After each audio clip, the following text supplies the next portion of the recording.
And we are back, episode 217, Contrarians Pod. Great to have Adir and Will, the CEO of Contrarians Podcast Co., in attendance briefly. Just give you a quick business update. Will, I'll throw to you before we throw to Adir. Thank you. Thanks, Adam. So it's been just over a month since we launched the Contrarians as a standalone media business. And I thought I should just talk a little bit about some of the things that we've seen over the last month. And then I've got 3 requests that I wanted to make of our listeners. So... Well, I can't avoid interrupting. Like I interrupt Adam, I'm just going to interrupt you and say, the reason we're doing this, we should say, this is not a sale. I mean, your 3 things are probably a sales pitch, but like the rest of it is not a sales pitch. It's that we said to people, no one ever gets any insight into how podcasts actually operate. And like it's a huge growing area of media. And so we're going to try and give people, for better or worse, an insight into what this actual business looks like and how it's going. So anyway, that's my preamble so people know this isn't entirely a sales pitch. Yeah, I mean, I guess my sort of response to the preamble is if we're looking behind the curtain, there's one thing that that has been very surprising and one thing that's been not so surprising. And the surprising thing is that, as I said before, Adam and Adir's contact with me is about 20% complaining about the thumbnails, where Adir says his arms don't look big enough and Adam makes some other complaint. And so I don't want to say that it is not the case that we have the smartest hosts in Australia, but like anyone else, they have their personal foibles that we all have to deal with. Was it surprising to you that I think we could summarize by a lot of our group chat is me saying, oh my God, I feel like I look terrible. Why do I look so bad in these images? But that's not a surprise, is it? Or were you surprised about the depth of personal insecurity? I'll leave that for our listeners to judge. And then the not surprising thing is that they continue to interrupt me at any opportunity. So yeah, I got what I expected there. So in terms of how it's gone, I mean, look, I think the last month's been a huge success. We've had the Shadow Treasurer on, Tim Wilson, which I hope everyone had a chance to listen to. If not, they should go back and listen to that episode. It was absolutely fantastic. Before that, we had good friend of the pod, Matt Hine from NetWealth, which was, again, a fantastic episode and amazing to hear the incredible business that he has built. We have yet to convince... I don't know if we should call him friend of the pod or potential friend of the pod, Jim Chalmers, to join. But certainly it is the case that Adam is in my WhatsApp every day wondering if his good friend Jim has accepted the request yet. I'm shocked he hasn't. And I'm even more shocked Dan Andrews hasn't agreed to come on like I asked. So we will continue to work that. And look, honestly, if there are people who would like to appear on the pod, or if they're like Adam often says that we have the smartest listeners in Australia. And so politicians who are listening, business people who are listening, we would love to have more guests on, and we've got plenty more in store on that side. In terms of the media part of our business, well, look, as I said already, lots of people wanted a chance to look at our dear hosts more often. So we've been posting more and more content on YouTube and Instagram. And so if you're not following us there already, please do go and have a look. It's the same handle across all those accounts, which is the Contrarians Pod. And so you can look us up and as they say, like and subscribe. We've got plenty more in store. So lots of feedback we've had is that people want to come and hear the pod. And so I'm beavering away in terms of some live recordings. We should have news on that fairly soon. And obviously we're working on what sort of expanded content looks like and how we can give people even more of the Contrarians. Now, in terms of the 3 requests, well, I guess all of them are some form of sales pitch. The first is very much that we want to hear what people are thinking about the pod. What do you like? What do you not like? And so there's lots of different ways you can give us that feedback. You can just email me directly, which is my email address is will@contrarianspod.com. You can also drop a comment on YouTube, Instagram, or our Spotify accounts or Apple Pods, anywhere like that. You can drop a comment. We will read those. I promise you all of the good ones get screenshot and dropped into the chat. And the bad ones I just sort of let disappear into the ether. The second one is, as I've said already, please do follow us on those platforms. If you like the Contrarians, you enjoy it, well, look, we want to get it out in front of many, many more people. And the best way to do that is for those platforms to get strong signals that people are listening and enjoying the content. And then the final request, the very much a salesman request, is that this business is currently very much ad funded. Now, we've got some new products that we do want to launch on that side. But if we want to do more, we need more revenue, and that will come largely from brands. And so all those marketing managers listening, or CEOs or founders or whatever, we do have the best audience in Australia. We've got an amazing audience of senior business leaders, investors, and high net worth individuals. And so if you want to reach those people, look, forget that thing, the AFR, whatever it is, that rag. It is the contrarians that you want to come to first and foremost. So as I said, send me an email, drop a comment, we'll get in touch, and we would love to have you on the pod.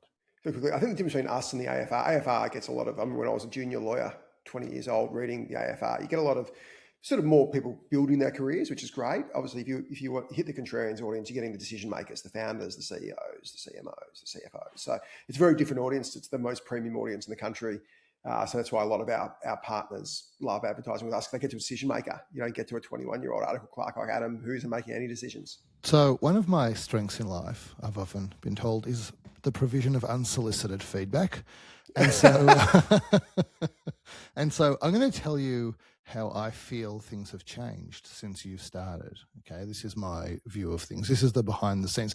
By the way, there has been, I know you know this, but just to tell listeners, there has been a surprising amount of sponsorship money that has flowed into this podcast pretty much from the beginning. I'll proudly say, which is how we pay you, Will, and the producers and whatever. I'll proudly say I don't even check the bank account. I don't even know how much is in there. My dream partner in life is someone who you can have a shared bank account, and when you never check it, you also never worry that anything has gone amiss, and like you're the dream partner for that, Adam. So I know that that's accrued, and that's how we're paying people. But what I think one of the changes, and more of the change will probably have been evident to Adam than to me, because I don't really do anything. And so I can't really do less. And so, like, I talk the same amount, maybe more, you could argue. But and so I'm sure, Adam, you're going to say, like, you feel the big difference. There's no doubt it's professionalized. There's no doubt it's incredible to be able to have someone highly capable. And I think people understand you're a partner in this. You're not a hired CEO. I mean, you are a hired CEO, but you're also a partner in it. And so it's amazing to be able to talk to like a co-founder of this and say, we should get Tim Wilson on the podcast, or Tim Wilson reached out on the podcast. Let's just make that happen. And that just means all I need to think about, and presumably almost all that Adam needs to think about, is how do we make that conversation different to every other political conversation? And like, I can say this openly, how do we find a way to give Tim the space where he feels like he's had a fair hearing, but also not softball him so that this is just some kind of, like a morning show that people can come on and just tell how great they are. And I think the feedback I got from the Tim Wilson podcast is that it was different to anything they'd heard from a politician on a podcast before. And so I think that you being around and being able to do that really makes it much easier for us to get guests, and much, like, because we can have them arranged and reach out, and much easier for us, or for me at least, to only focus on how I'm going to speak to that guest to get the best, most interesting conversation. And frankly, make sure that people that are often not perceived as being human necessarily, when they come on this podcast, are very much humanized, and people understand this is just a person and this is their thoughts on things, and you should look at them through different eyes, because people that are famous don't cease being human beings by virtue of their renown. So I think that's been one different. And one other difference I'll say So just on that, before you move on, I think a great interview is one where the guest is challenged, like heavily challenged, but comes out looking great. I agree. That shows that they've been tested, but they've actually shown to the audience that they can pass that test. Like a softball interview, a sunrise interview, whatever. It is what it is. But I love challenging our guests. I think our guests, when I'm a guest, I love people go, oh, Adam, when I obviously do lots of podcasts and interviews and all that sort of stuff, and people go, oh, Adam, do you want to see the questions? Or I'll try and ask you hard questions. I actually love hard questions. The harder, the better. Like, I don't want to come for a softball. I want to be challenged. And I think we want guests who love being challenged. I think you said that perfectly. And, you know, we're desperate to get someone from the Labor side of politics to come on to the podcast. And I think sometimes they might have this misconception, because we are quite negative about a lot of their policies. One of us in particular gets quite worked up about it. They might think that when they come onto the podcast, they're going to get a pummeling, but they're absolutely not going to get a pummeling, right? They're going to be challenged in the same way that you said to Tim, I don't agree with the stuff that you're doing with self-managed super funds. And I said, why don't you tax resources businesses more? Like, that's what they're going to get. But I think we are both, and all three of us are very big believers in the importance of providing a space for disagreement on ideas and saying, I think that like there are people in life that I really disagree with in terms of like political views, but I really like them as human beings. And I think that's what we're trying to do with this. So I think, yeah, Will, that's been much better since you've come on because we've been able to have the space to do that. The other thing is everything to do with the overly ambitious attitude that I have to almost everything in life, including this podcast. Like I've got someone to kind of explode that ambition onto, and things move surprisingly quickly towards stuff like live shows, which Adam is going to be much bigger than you expect it to be, and advertisers, etc. So it definitely has been very different.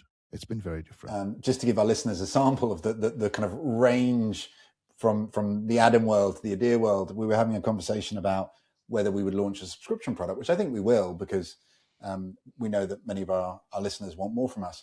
And Adam's entry point to what we should charge was something like sort of $99 to $140. And Adir's response was, I think it should be $10,000. And so that's the range in which they operate. Or maybe one way of saying it is we both agree on the same number. We just disagree on the periodicity with which you're being charged that number. And so, yeah, I agree. And like the truth is obviously going to fall somewhere in between. But when you're as talentless as I am on the operational and administrative side of everything, you've got to have something going for you. And mostly what I've got going for me is strategy and over ambition. And so like that is a good balance, I think. That's why these things work.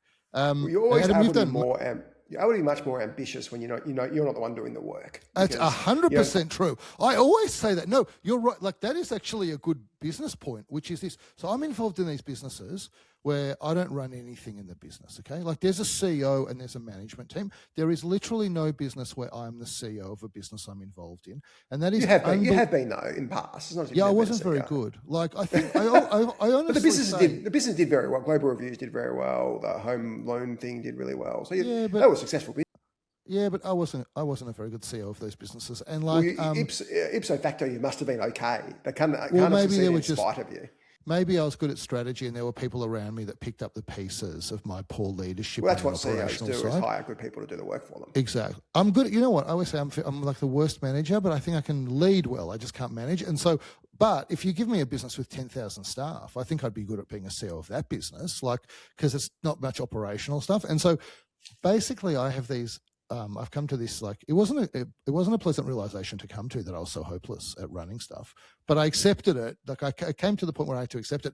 And so my big advantage is I'm disconnected in a sense from the day to day. And it gives me this space to say, yeah, we need to go and do this. Like this is what's possible with this business or this podcast. Like we know we can achieve this. And I'm not thinking about, oh my God, I've got these other 9 problems to worry about that I have to solve or the wheels fall off. How am I ever going to do that? I'm liberated to be able to just say, this is the potential for what we can do. Let's keep our eyes up towards the horizon. And yeah, I think that is a huge advantage that I have, no doubt about it. I don't know how you juggle both of those things, to be honest. I don't know how you run the business and remain ambitious for growth. It's not an easy thing to do.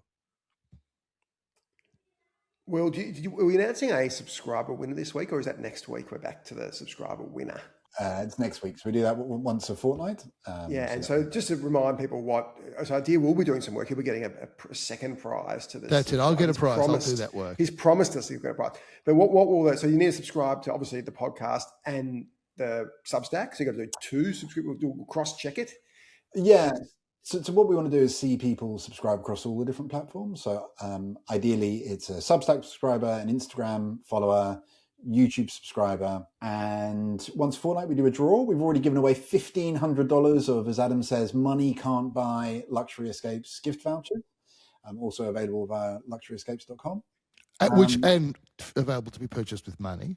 Yeah, we will continue to do that on a fortnightly basis, and at some point we've been assured that Adir will be adding to that bundle.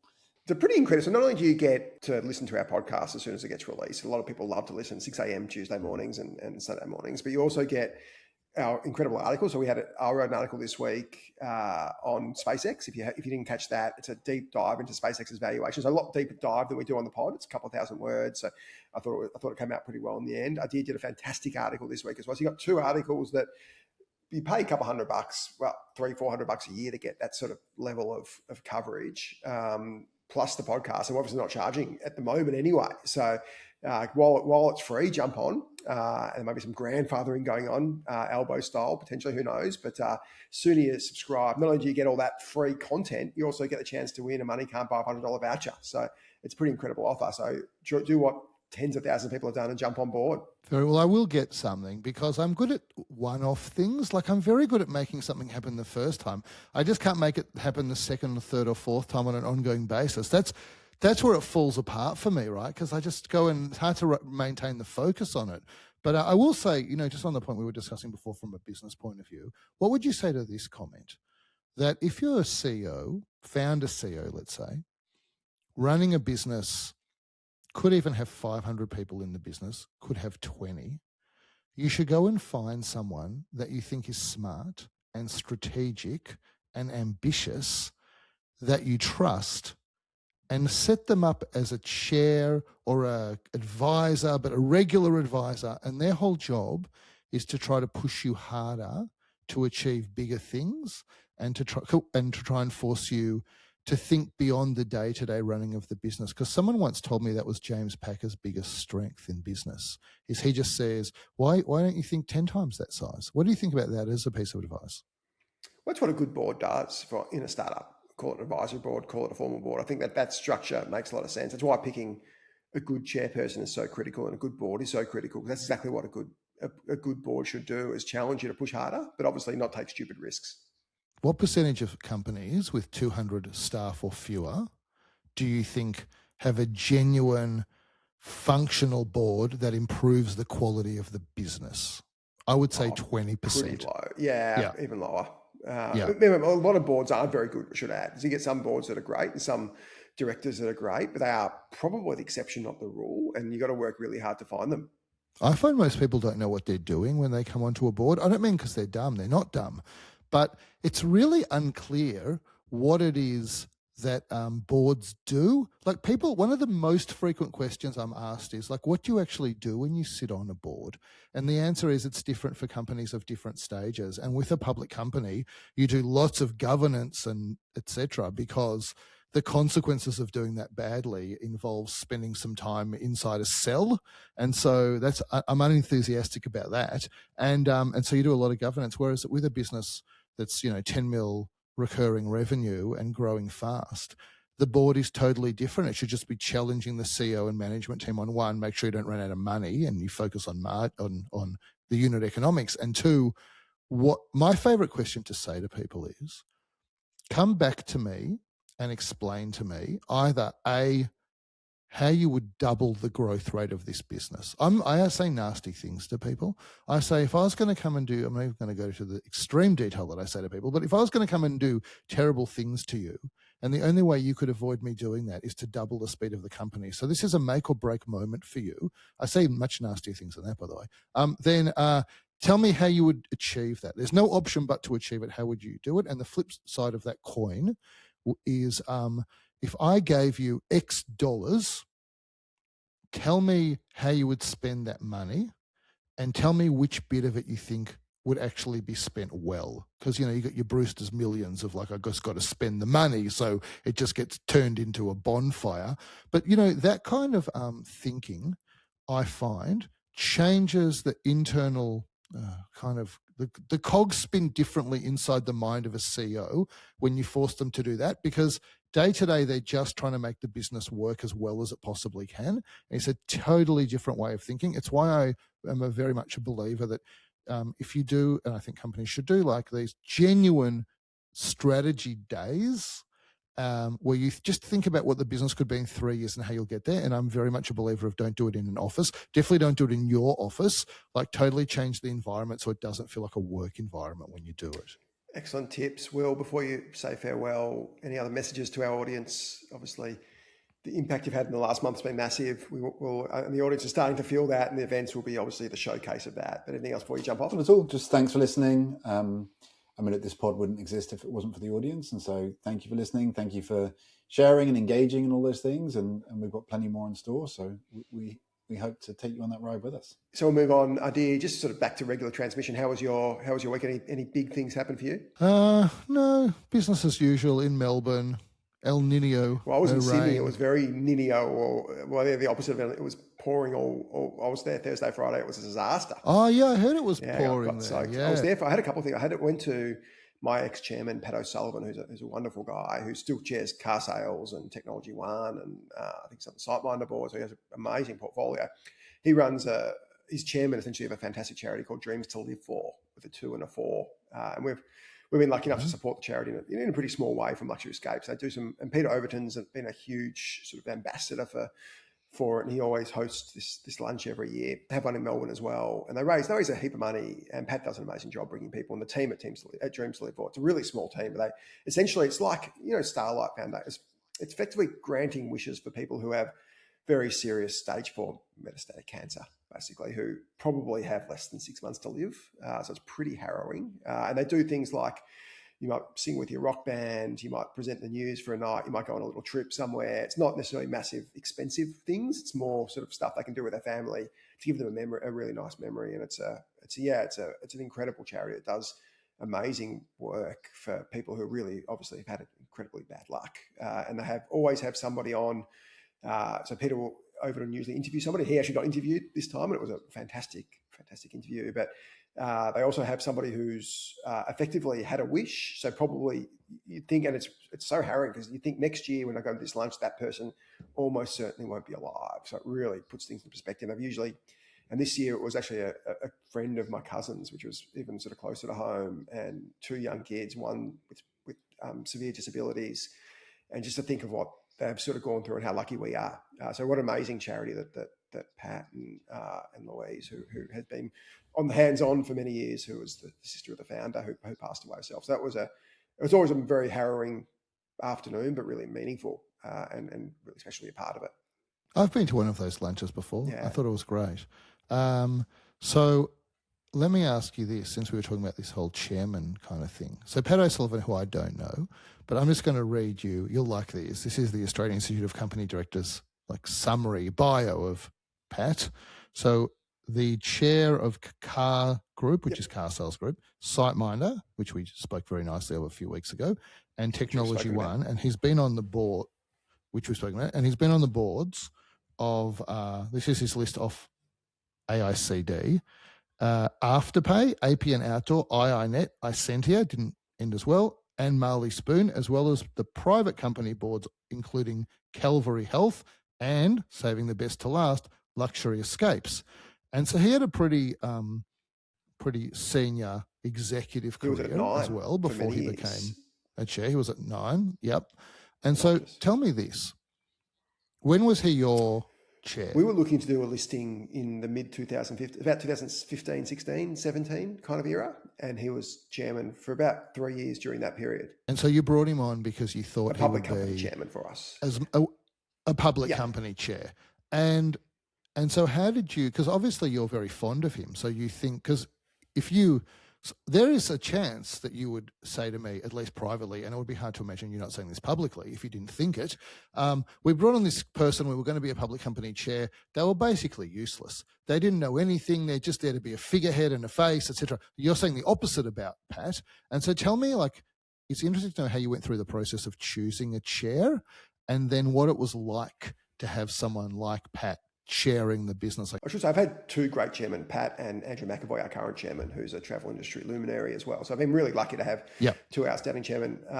Speaking in terms of Pat, we actually used Darren Chalice, who a great friend of mine, who is a real ex-Egon Zender, was probably the best exec search person in the country. Sadly, retired recently. So we unfortunately can't use him anymore. But he recruited basically all my boards and all my LT over the last sort of decade. I'm not a big user of search firms generally, or exec firms. There's some really good ones out there, in fairness. So not that I don't like. We have an internal team, but for really senior and for directors, I just don't have that background and knowledge that Darren had for directors. So we did a pretty wide search. We've had some really great. We had a guy called Michael Anderson on our board at one point who used to run Austereo during its golden era. He was a fantastic guy. We had Penny Wynn, who's an incredible director, who used to be really senior exec at Woolworths, who was also fantastic. That was when we were a product business, so we sort of changed sort of the nature of the board. When we didn't go public, those three incredible directors, they were public company figures, so they understandably didn't really want to hang around a private company board. So and Pat had too much other stuff on, and same with Michael and Penny. So we couldn't keep them at our sort of private scale. We were a much smaller business back then. How big were you? How big were you then? Oh, earnings in the low teens, maybe. It was a pretty clean EBITDA number. There was no real sort of capex back then. Revenue probably mid twos. I'm kind of guessing here. I can't exactly remember. We should say EBITDA, earnings before interest, tax, depreciation, and amortization. And yeah, it's a mouthful. And and the revenue was mostly coming from selling travel services already. Well, yes, but we had a diversified e-commerce business on a monolith platform, which was a disaster. So we had a fashion business called Brands Exclusive, which is essentially like a satire. We had a homewares business which competed directly with Temple & Webster. To their credit, they absolutely demolished us. We obviously had our experiences businesses, Scoop-On, Kudo, Deals.com, and we had the jewel in the crown, which was Luxury Escapes. And the feedback we got from pretty much every smart investor we spoke to, I remember Dion Hershen, who's a great investor, telling me at the time, you guys are just going to need to go travel only, come back in a couple of years. And he was spot on. So we ended up essentially doing that. We did the deal with Gavin Hesse a couple of years later to spin off our product business, separate off our experiences, has become pure play travel. Obviously, we still haven't listed. What happened to that Scoop? I can't believe I've forgotten this. What happened to that Scoop-On / etc. business? It's owned by Luxury Escape. So we run that site still. And so you bought all of that in there, except when I go to those sites don't exist anymore. They do. It's got a lot of Luxury Escapes inventory. I can go to Scoop-On. It's a bit of a more, let's say budget's not the right word, but it's a bit more sort of middle Australia site. So there's stuff that appears on Luxury Escapes might not appear on Scoop-On and vice versa, but there's a lot of similarities as well. So we've got a lot of rusted on customers. And people are still going? Yeah, it does. Oh, people are still using it? It probably makes a couple $1 million a year. It's still, decent business.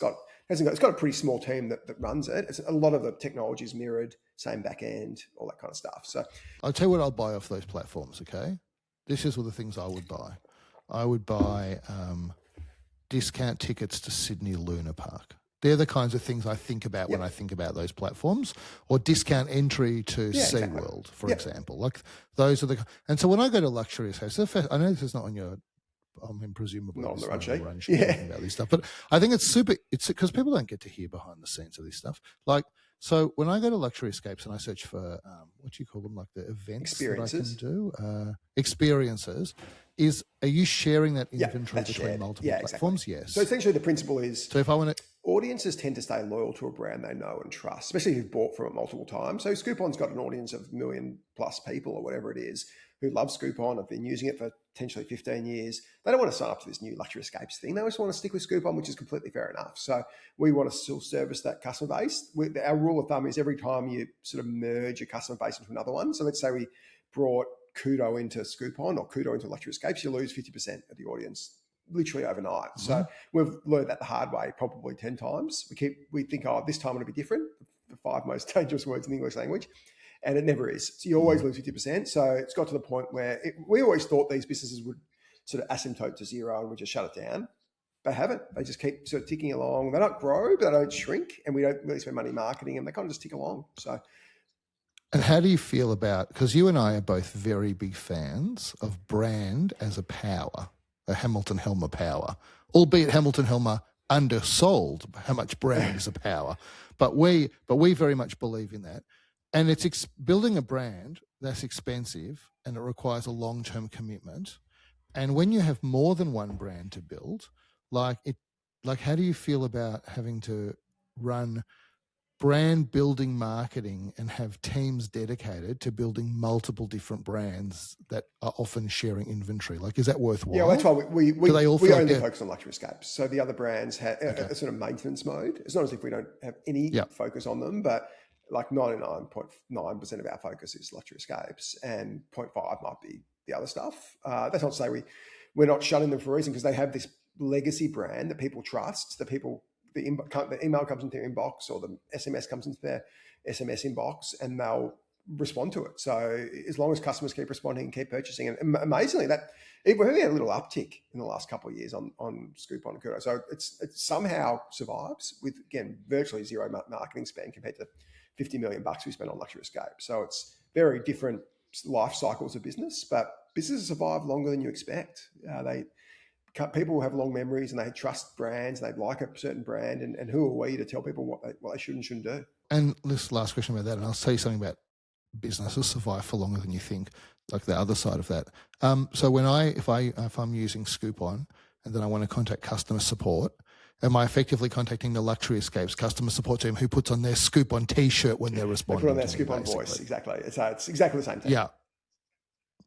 Okay. So this is what I want to say about businesses survive for longer than you think. People, again, one of the common questions that people might ask me is a question that pertains to a competitor.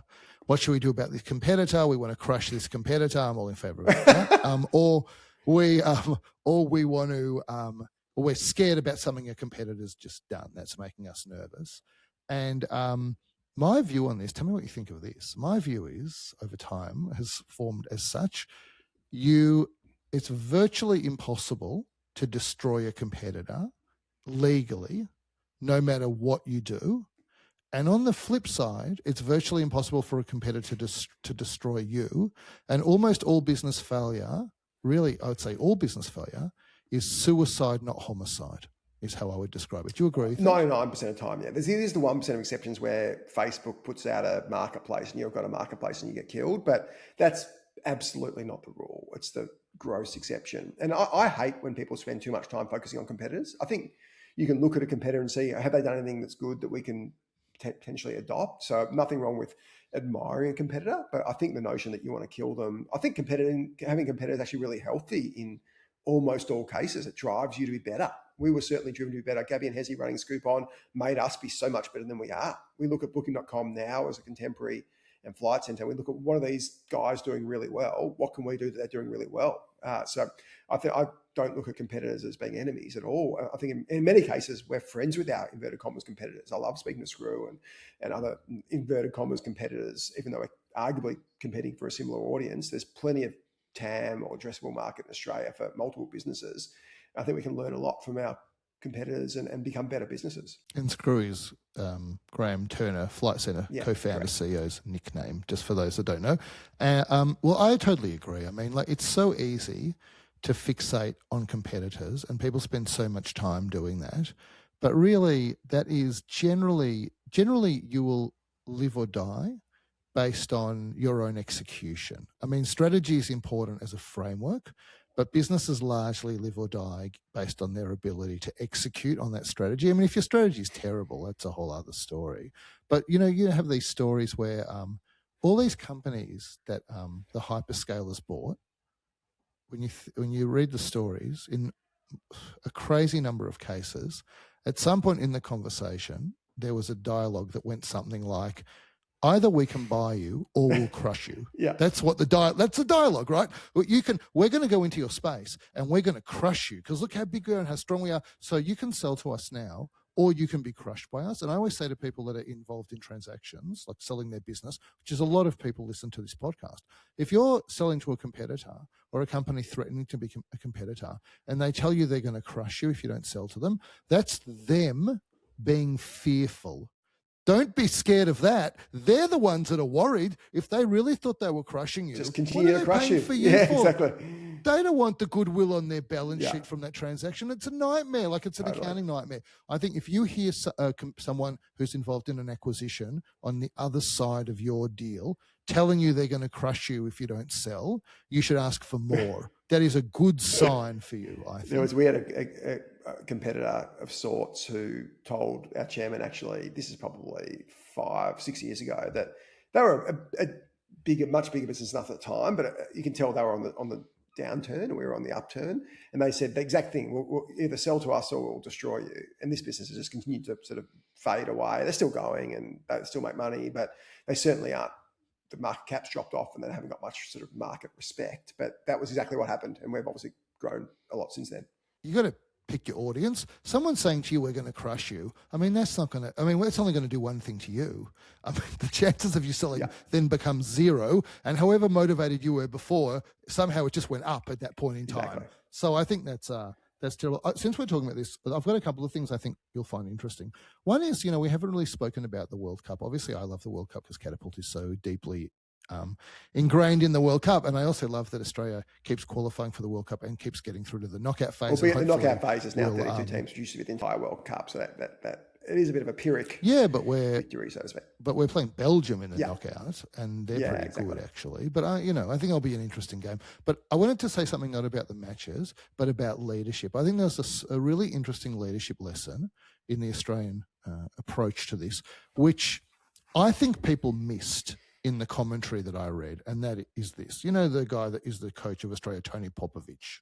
And so in the second game, do you remember what he did with the team? He stuffed it up. Okay, so you would say he stuffed it up. But if he would have made the exact same choices and won 2-0 instead of losing 2-0, you would not say of course, he stuffed it up. Wouldn't have stuffed it up in that case. No, but that did not happen. Well, nobody would. So the challenge is this. You've got a guy here who is running a team, coaching a team, that is not one of the 20 best teams in the world, probably. And the US is. That's who they were playing. And the US is actually, without going into all the boring sports stuff, the US has now figured out a way to play that is unbelievably exciting and completely different to the way that they used to play. And they've become a very competitive team. Really good. And so you got Popovich, and he's thinking, what am I going to do about this? And there's this very famous quote from one of the founders of Hewlett-Packard that said, the price of innovation is a tolerance for failure. That's a great quote, because everybody wants that was so innovative and you did great things, but actually it often ends in failure. And so I'm not going to say, do I think Popovich did the right thing or the wrong thing? Because I actually don't know, okay? But what I know is everybody judged him based on the output metric. What was the score at the end of the game? Nobody talked about the input metric, which is why did he go for, or very few people, why did he go for this approach? What might have been the upside of it, etc. And the next game, he chooses a different lineup. Well, he went back to the lineup that most people thought he should have gone in the second game, in fairness. He very much went against almost what everybody wanted to do in the second game. All right, but the thing is, we don't know. By the way, I'm not saying he did the right thing. What I'm saying about leadership is that he was up against a team where clearly he felt if he played the game that he played in the first match, and the first match was a very particular kind of game, which was Australia would defend heavily and then try and get the ball forward quickly and counter-attack, because, again, they were playing a team that was better than them, and it worked really well, right? And I think he just felt like it was totally transparent. They would be able to adapt to it, and they're just too good and too fast and too strong. And so we don't know the canon narrative, which is if he would have listened to everyone and run the same team, we might have lost 5-0. Yeah, sure. Who knows, right? And the goal difference mattered. And so my point is less about was that the right decision, and it's more about this. When you want a business, there's a sports team in a business, a professional sports team has got unbelievably similar dynamics to a company often from what I've seen. And so if you want to have an organization, let's call it, that is innovative and always striving to be better and striving for victory, then some of the decisions that you make, they're going to go really badly. And because those decisions are going to be contrarian, innovative, whatever the word is, they're going to look very different and very non-standard. And when they go badly, you'll look like an idiot because you did something non-standard. And whether or not his choice was right, I certainly think trying something different and trying to innovate was the right decision. And I would just encourage people involved in high-performance organizations to focus left on a single set of output metrics for one game, one quarter of a business cycle, and focus more on, is our decision-making process right to innovate? And if so, trust the process. I agree with half of what you say and disagree with half of what you say. So where I totally agree is, as a leader, whether you're a founder, whether you're a hired CEO, you've got to be able to take chances and you've got to take risks and they clearly won't all pay off. And if you're taking risks that 100% of them pay off, then you're not taking enough risks and the risks are too conservative. So, and businesses succeed through asymmetric bets. So you've got to take a bet that pays off 100 to 1 and the loss is 1. So 100% agree the need to push the boundaries and take risks and make mistakes. That I agree with. Where I disagree with is putting every wrong decision in that bucket, because sometimes people just get stuff wrong, and you also need to be able to retrospectively say, this was actually a stupid decision. This wasn't a calculated risk. This is actually something that was dumb, and we got to. And sometimes people do dumb things, and I've done dumb things, and lots of people do dumb things. So I think we got to we all recognise. do. And I think this Popovich one, it looks like he clearly went back in the third game to very much more what he did in the first game. And that also, to his credit, is a great result. But I'm also cognizant you just don't want to be able to just make do stupid things that aren't well thought through, that aren't based on data, that really have no justification. Say, we've got to try stuff, because that's also wrong. So I think there is a fine line where you want to be pushing the envelope, but based on data-driven metrics and stuff that gives you a good chance of succeeding. You don't just be flipping coins. Well, I totally agree with what you just said. And so let me say the last bit of what I would say to founders or CEOs in this. I say, when you're going to do something, an acquisition, or just to have a go with some tactic that's got risk attached to it, before you do it, write down all the things that you believe are going to happen. Like the good things. This is why I'm doing it. I'm doing it because I think when I do this is going to happen, and this is going to happen, and this and this. And you have to write it down before you take the first step or do the first thing along that road. And then at the end of it, you can go back to that piece of paper and you can assess honestly, how did things turn out the way I expected, and how did they not turn out, and why? And I think that you're right. You're 100% right. Like, it can't be dumb decisions producing dumb outcomes is not the same as smart decisions that didn't play out the way you expected because you got an assumption wrong, or the market wasn't what you thought it was, or competitors reacted differently. Like those, I totally agree. Those two are not the same things. I totally agree. Well, I want to move on to the biggest story in Australia this week, which was the shock parting of ways between the king of breakfast TV, Karl Stefanovic, and of course the Nine Network, who are our former partners, now a part of Tapped, obviously, which has been sold by Nine. Karl, of course, published then retracted an interview with UK firebrand Tommy Robinson, real name Stephen Yaxley Lennon. Shortly after it was removed, the video was uploaded by Pauline Hanson's YouTube account and promptly got 167,000 downloads. Apparently, one of Robinson's biggest crimes was calling outgoing British PM Keir Starmer a wanker, which appears to be the sentiment of about 98% of Britons. So I'm not sure that was in itself a great reason. After the separation deal was announced, Stefanovic filmed an interview for his fans, appears to be from the UK or somewhere in Europe, where he noted the public deserves to hear perspectives. Freedom of speech here and around the world is what this show is about. You don't have to listen to my show. You have the power. You are smart enough to make up your own mind. Stefanovic clearly sensed the shifting winds of the Australian political spectrum. He's interviewed Pauline Hanson 3 times, Barnaby Joyce 4 times, and of course Kyle Sandilands, as well as other right-wing figures, Holly Valance and Pete Evans. But he also conducted a friendly interview with, of course, left-wing Prime Minister Anthony Albanese. Carl's podcast has gotten huge downloads. It is actually, I think, the number 1 podcast in Australia. And if it wasn't yesterday, it certainly is today. The download, the media, the free earned, we would call earned media, has gotten last week has been literally incredible. Interesting. Stefanovic historically has been relatively progressive politically. He loudly advocated for Indigenous rights. He once famously wore the same suit for a year to show the double standard between men and women hosts. And a former Today Show producer told the AFR that he thinks Karl was simply motivated by money. He's a chameleon. I reckon he thinks the quickest way home is to be right wing. And one small tidbit, you may have seen, Rear Window reported that Stefanovic only owns 45% of the venture. The remainder is held by a guy called Jason Ibrahim, whose wife is a good friend of Karl's wife, Jasmine, and celebrity accountant and Anthony Bell, who's done Karl's sort of business management, is 10% holder. So this is a huge story, Adir. Obviously, we're podcasters, not quite the same league as Karl, but what are your views on all this mess? So I find the whole thing, it's a sign of the times, right? Which is, so I think these are the 2 most interesting parts of the story. I was trying to think about which bits of these are interesting, because like this has been, turned over 150 different ways by the media, but these are the 2 interesting bits. One is, why did Karl do it? And 2, the question is, why did Nine do it? Because I think there's deeper things going on here than meet the eye. Would you agree it was completely, I wouldn't say predictable, but likely. Karl would have understood if he does this interview, there's a decent chance that it's going to cause upheaval at 9. Because like he interviewed Pauline Hanson, and he's obviously close to Pauline Hanson in some way, but she's a mainstream Australian political figure now. Tommy Robinson, and I know less than you about Tommy Robinson. And also, it seems to me, without going into too much detail about him, he's been on a bit of a journey from a particular extreme right guy to a different kind of far right guy now. And I'm not sure he's far right anymore. I think he's probably mid-right now. There's a lot more further right than Tommy.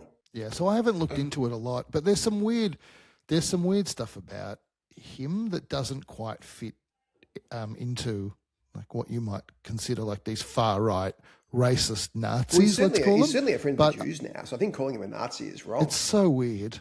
I mean, it's so weird. So I don't want to defend him because a lot of people message me very unhappy about the interview.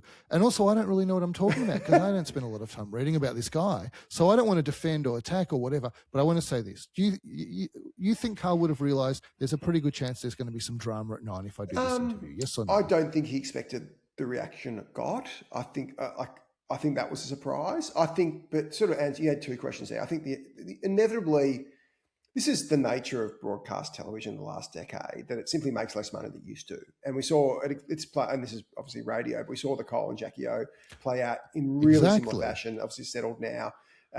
We saw the Carl settled. It's half settled, right? Half settled. But I think the problem is some of these really highly, and Karl wasn't in the Kyle league. Karl was, I think, has been speculated beyond 3 million a year. I think that was actually way over. I think Karl was on probably more like 1.5. So it was a much lower salary than Kyle, but it was still quite a large salary. And I think what's happening is all the TV stations, all the linear broadcasters, radio, TV, have been cutting star salaries, which is a weird concept. Like, imagine if you went to your CTO and said, you know what, it's been a tough year, I'm going to cut your salary. You'd be laughed out of the building. Like, no one else can get away with cutting salaries other than these media entertainment businesses, which is in itself a bit weird. You would say also that Karl did not have the audience pull that Kyle has. Like, the thing about Kyle is like the equivalent to putting an A-lister in a movie and then bringing their audience with them. A lot more people hate Kyle and hate most A-list celebrities, but he did have this very big audience pull. I don't know how big it is still now. I actually don't know, but that he dragged with him. Karl was more of everyone knows him, but I think if he would have just done a podcast more akin to his breakfast show personality, it may not have been a massive podcast. No, it wouldn't have been at all. And don't forget, Nine's been smashed by Sunrise for the last decade or more in the morning. So I think your sort of diagnosis feels right. So my thinking is Karl was on sort of 1.5 going down. This is going to drop again. 9. I think it was a lot more amicable than potentially the press has indicated. I agree with you. His contract was coming to an end, by the way. This was everyone agreed this was the last year of his contract. So ultimately, Karl had simply got paid out what he would have been paid anyway. It's a great result. He's got this millions and millions of dollars of free publicity. Like, this is literally $10 million to $20 million of free publicity he's had. This is money can buy it, but money wouldn't buy it because it'd be too expensive. You can't buy this kind of publicity. He's got the number one podcast in the country. No, I'm not sure money can buy this publicity. Like, money can buy you talking about your own stuff. It can't buy other people talking about your own stuff because they think it's good for them to talk about it. So right? And like, to the point for the anonymous person who said Karl's just a chameleon, I think Karl has really smartly picked up on that rightward trend. The over to Windows shifted. You can see the One Nation support is off the charts now. It's the number one most popular party in the country. And Karl's I think it's just a really savvy guy who's picked this up and he's created the number one podcast in Australia in the space of 4 months. And this is let's say he was on $1.5 million a year, going to potentially $1 million or zero because it was always going to end soon. He's got a podcast business probably worth 20, 30 million bucks today. Could be worth 100 million bucks. Like, I think this is a genius business move by him. I think he's played it absolutely, whether it was intended or not, he's played it brilliantly. I think Nine have probably gotten away with it pretty well as well. This is, to me, a great win-win. And like, the actual substance, the whole Tommy Robinson interview, I didn't find it overly controversial at all. Like, he's interviewed Pauline and Barnaby and all these other guys, that Holly, who's probably just as controversial, which is an Australian as well. Like, I find it a bit strange. there was the vaccine stuff that I think he probably offended a few people on when he had Pete Evans on the show. I read about that, but I didn't hear it. This is what I read, that he said, which I didn't, by the way, I didn't like what I read. I just want to be, so I'm going to give you a bit of the more negative view than you've expressed. But what I read is that he said that he regretted pushing the vaccines on people so hard during COVID. I didn't listen to it.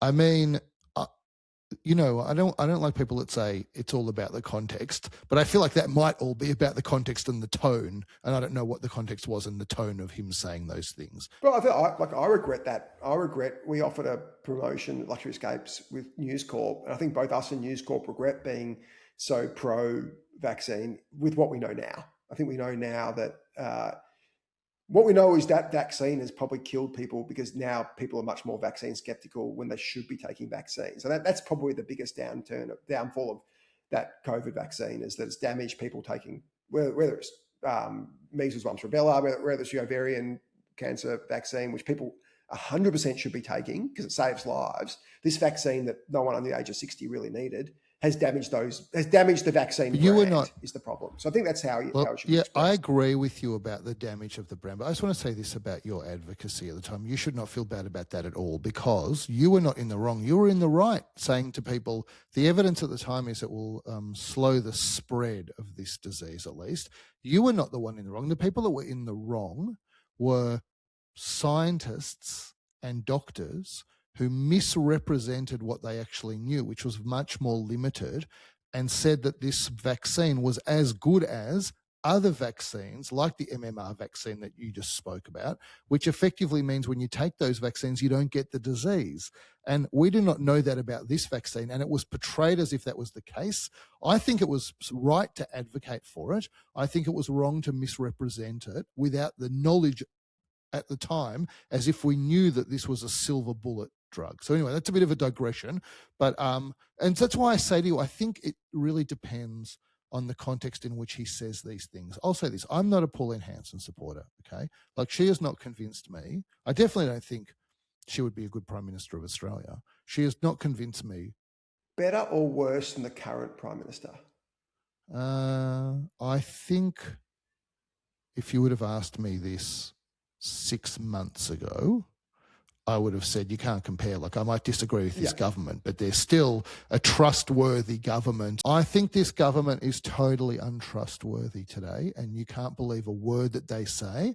And I think at heart, they might have enough people in there who are real socialists, not capitalists, that it would be dangerous if they got re-elected. But I didn't feel that 6 months ago at all. No, I think most people thought the same, and that's why they were voted in a landslide.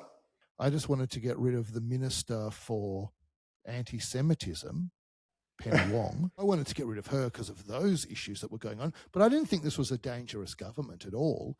And I'm not sure I'd still call them dangerous given some of the other stuff that's going on globally. But yeah, like, the gap between who you trust to run the country has narrowed dramatically in the last few months, not just because of the policy, but because of the way in which the policy was run and the dismissive nature that that the politicians have had to people that disagree with them. And also the hypocrisy, to me, is overwhelming. Like, I want to bring Tony Burke onto the podcast just to ask him one question, which is, will you commit on this podcast to not claiming negative gearing on your 6 investment properties, given you've stopped young people with no properties from ever being able to use it? Because if you believe it's right to wipe out negative gearing, then walk the talk, and you should not claim negative gearing on your properties. And I think, obviously, I'm going to suggest it's probably not a huge chance he's going to come on, but we'll try. It's not a great pitch for him to come on, right? His media team, if they listen to this podcast, which feels unlikely because I think this would not be within the echo chamber that they're you never know. Like, you never know. That's true. But after hearing my pitch there, I think his media advisors would be.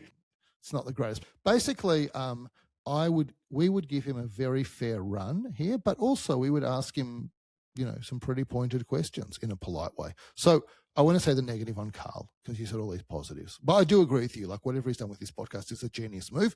And I agree with this part of what you're saying, which is essentially he's got 1 year where he can go and leverage the megaphone of Channel 9 to go and build his podcast. And so he's gone hell for leather to take advantage of that. That's a very smart move. My point is this. I don't really know what he believes. Does he believe the Pauline Hanson view of the world? I hope so, because then that would mean that at least he is morally and ethically consistent with his own beliefs. And maybe I could disagree with him on some of those points, but I would respect him for having clear views that he was prepared to stand by, which is quite rare now.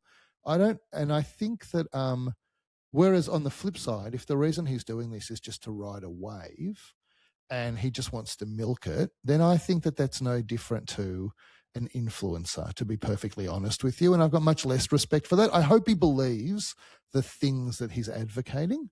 And I think that he basically felt that he had to use Nine's megaphone, as much as possible. And there was a pretty decent chance at some point he might part ways with them earlier, but there was not really any downside risk for him on that. And I think Nine, like ARN, would have been pretty happy to get rid of a future liability that was going to be just too expensive for them. I'm much less bothered by the first point you make, whether he's an influencer, whether he's a sort of true believer. I think Karl, I was probably, I think with both of us were but I think both of us and a lot of Australians probably probably from the Abbott government onwards, when you had robo-debt and then you had the COVID debacle, probably drifted leftwards. And I think, and that's why Labor government was so successful in those two elections.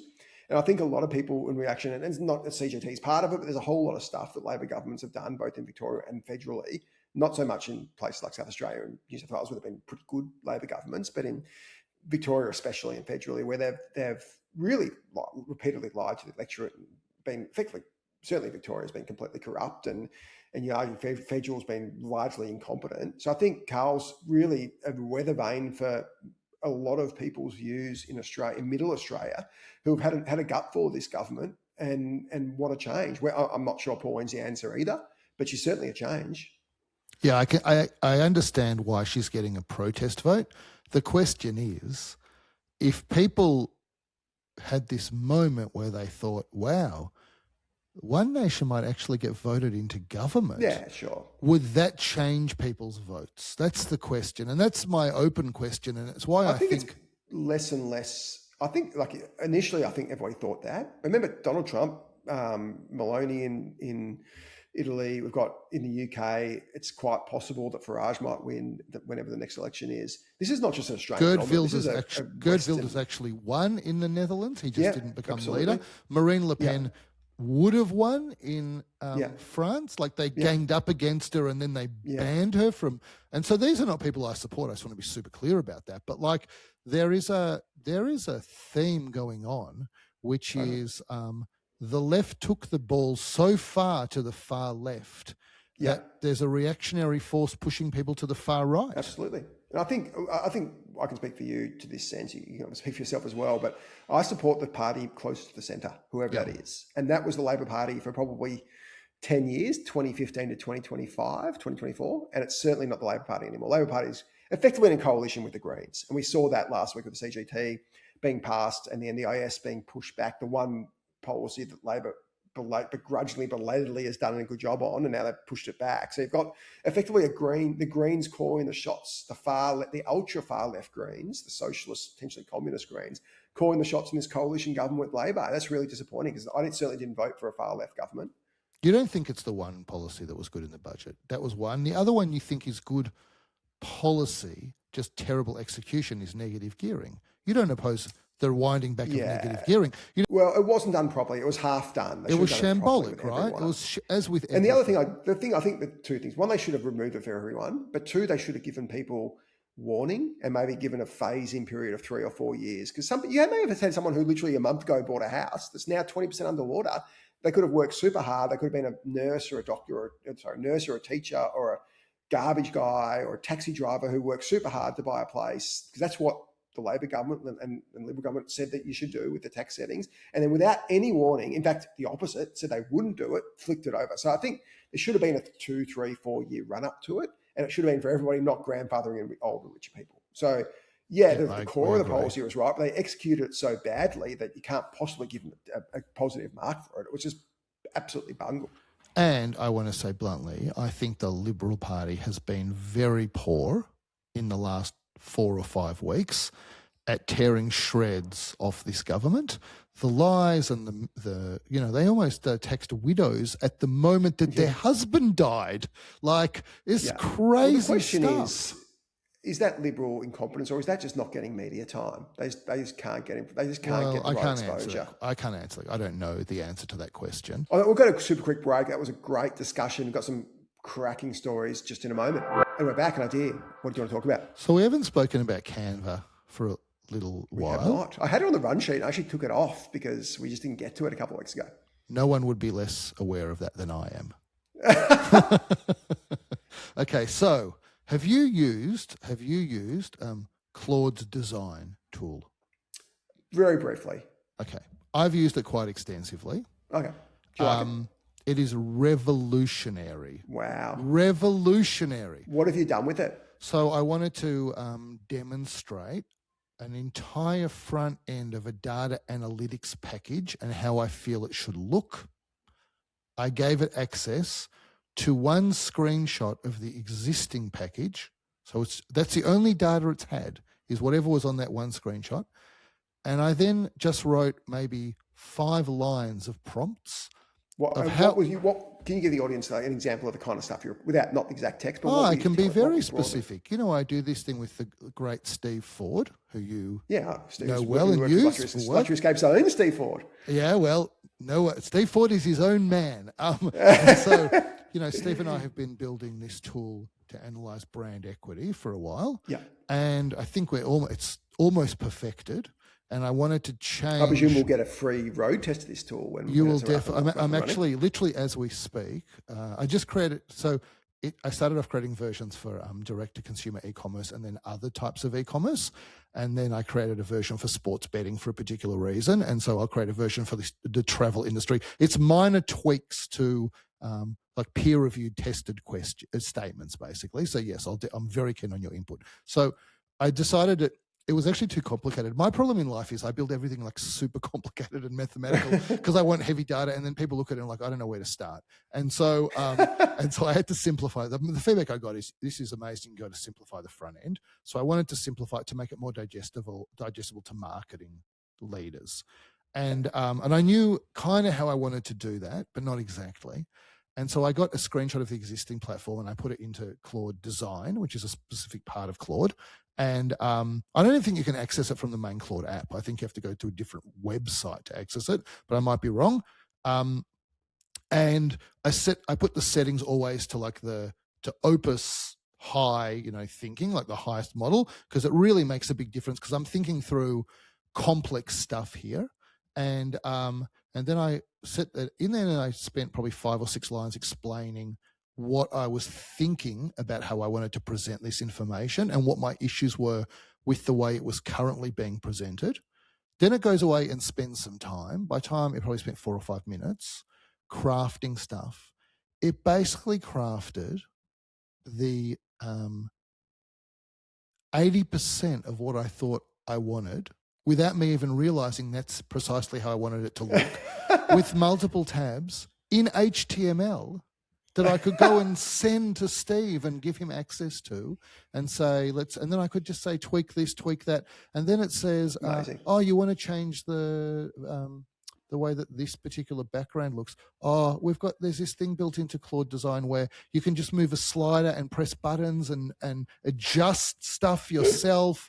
And instead of me having to mess around with stuff and drag stuff and do any design, I just write prompts or use the stuff that it pops up in front of me to choose from. You know the way if you're talking to Claude normally now and you're asking questions, sometimes it will say, before I get into this, I'm just going to do a little quick survey of you. And it asks you some questions and tells you to choose some selections.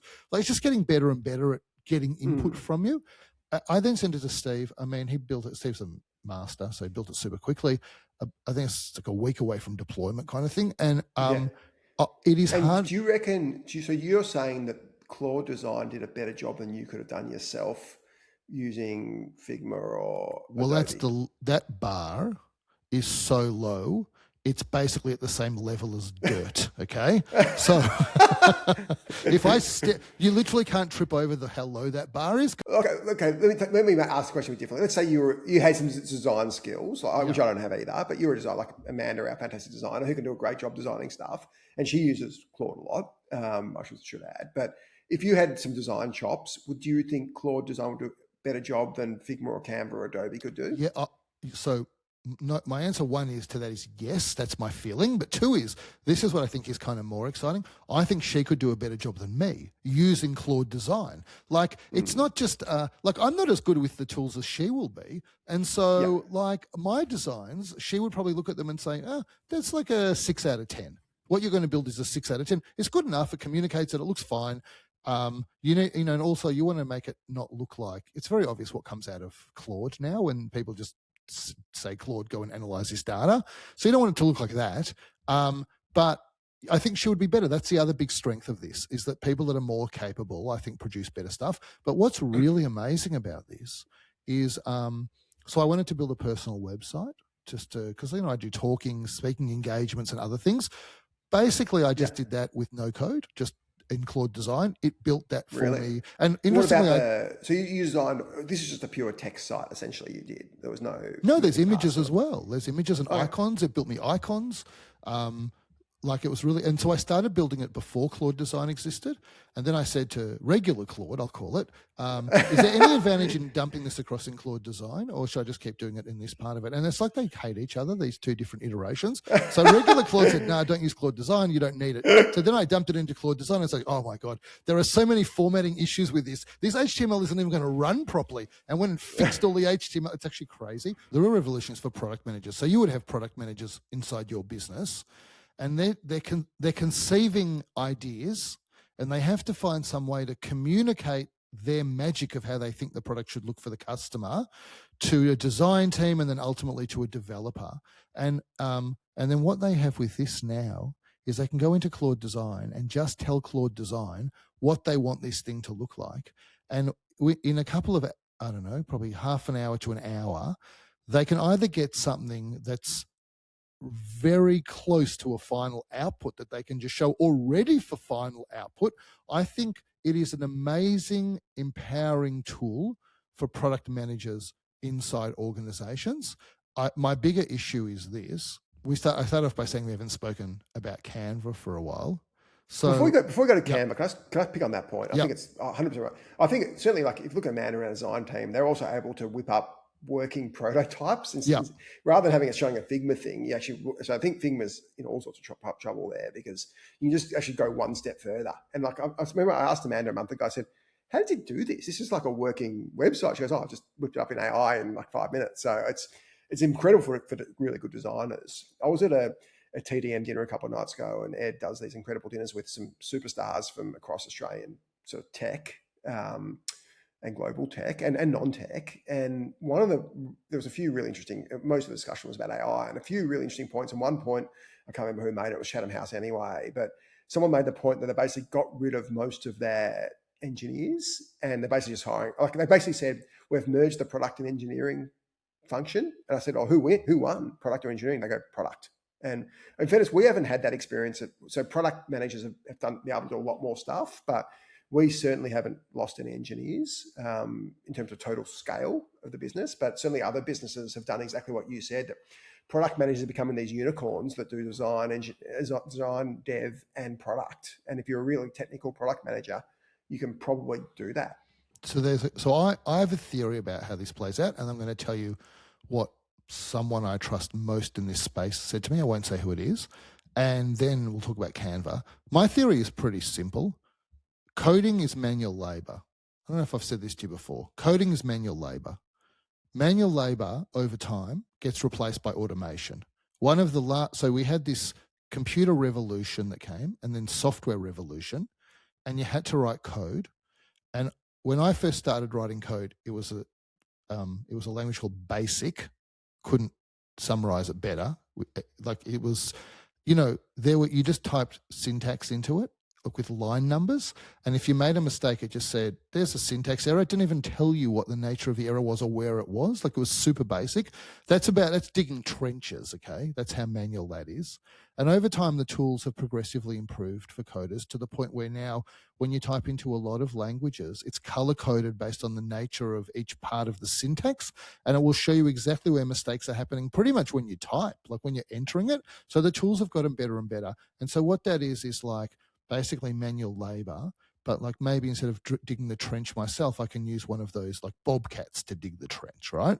And now with AI, what's happened is that we've basically figured out how to get robots to do the manual labor. And so now robots are doing the manual labor. And so I think that all human endeavor tends away from human beings doing manual labor. From the first time that people said, instead of me plowing the field, I'll just strap something to an ox and get the ox plowing the field. And then I'll use a tractor, and then I'll use an automated exactly. tractor. And so this to me is just developers moving away from the manual labor part of their job. And now the question is, which ones are going to have skills beyond manual labor where these tools make them stars? That's where I think it's going.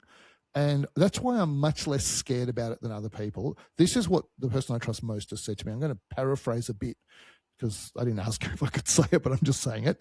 He said his portfolio is generally taking 15 to 30% of cost out of product and tech this year.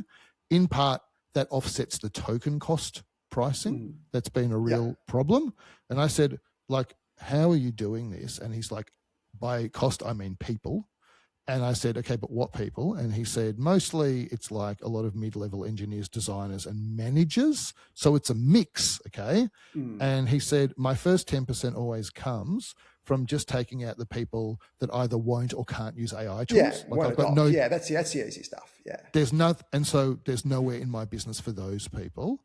And then he basically says that is the direction. And so it might not be 30% in a business, it might be 10% of cost reduction, 15%, but the direction of travel is away from manual labor and towards people that can utilize tools. And where it's become so stark is we had this period, 2021, obviously they call it the COVID tech boom, where developers were just massively in demand, and all these sort of tech businesses were way over hiring, way overpaying, bidding up unnecessarily.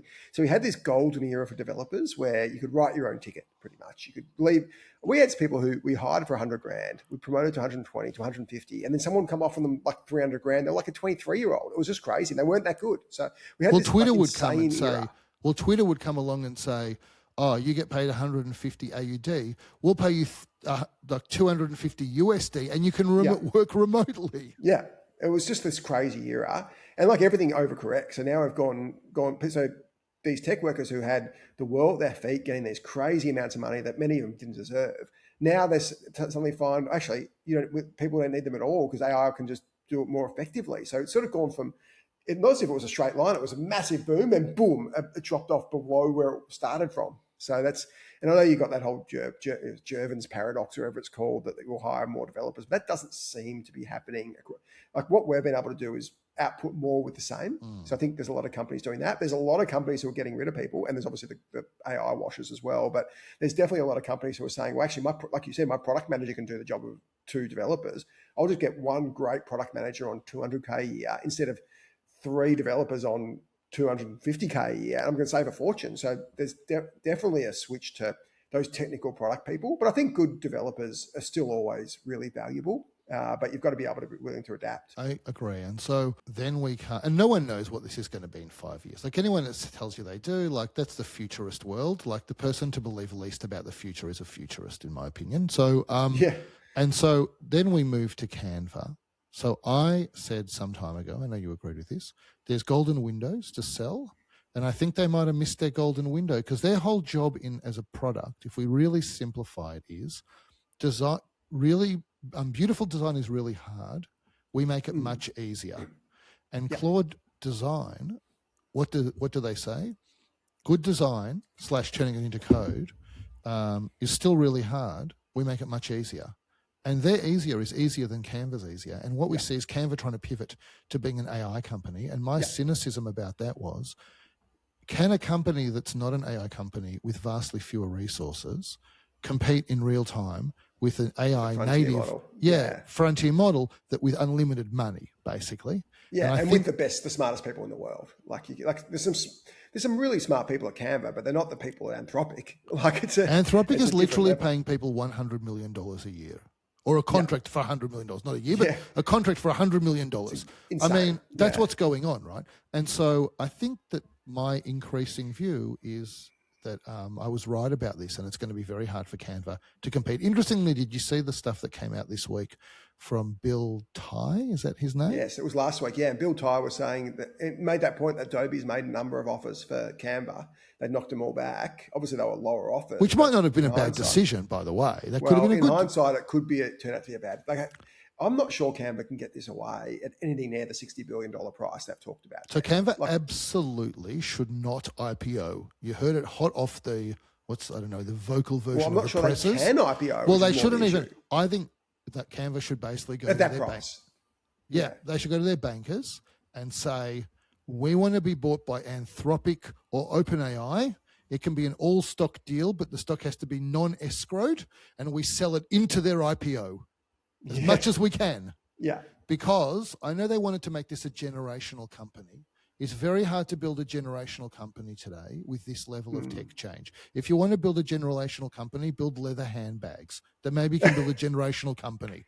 But it's very hard in tech, right?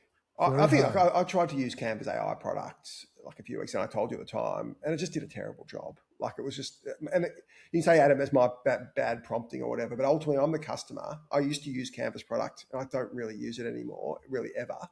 I used to do my board packs in Canva now, or my investor packs now. I do it in, I actually use Notebook LM, which is Nano Banana, which is an incredible product as well. Like that's the leader at the moment for sure in that, like way ahead of Claude in terms of taking text to graphics. As in sort of business graphics. And Canva's kind of just nowhere. It's like people still use. There's still a bit of legacy there, and it's not going to die. Well, they've got a lot. Well, they're still growing like a rocket. So we don't know because they're really scant with how much data they. Well, but they still released a year behind. We're a year behind in their financial data. That's they still a good haven't point. reached 2025. But we don't know, which also gives me very little confidence. Like if they were doing really well, they'd be disclosed their data as it happens. The fact that it's so slow really doesn't give me great confidence that they're anything like they could still be an amazing $15 billion, $20 billion business. Don't get me wrong, or even 30, who knows? But are they the 60? It's just hard to see it's anywhere near that.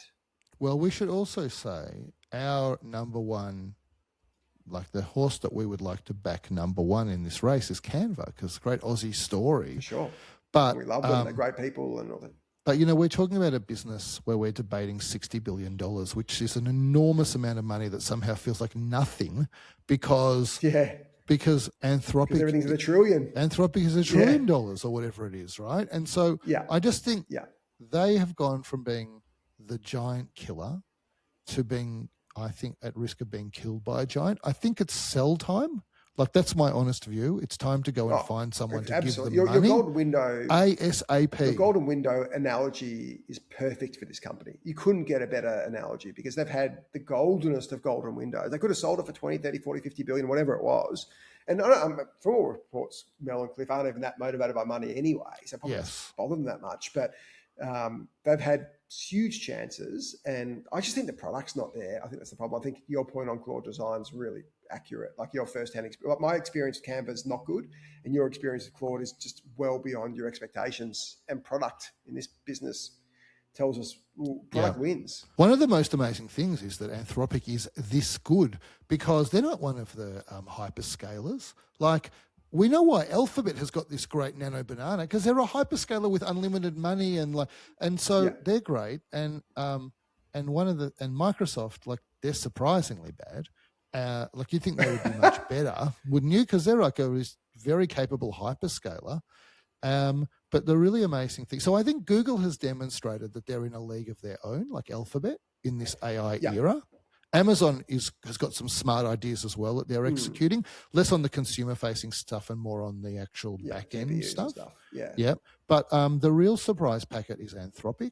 And like the fact that ChatGPT and OpenAI is still floating around and competitive is also astonishing. Like, and it's early days, we haven't had the crash yet, But like, it is pretty amazing that they have managed to keep up with these hyperscalers in such an impressive way. So yeah, I hope Canva goes well. You know what you said about them not being interested in money.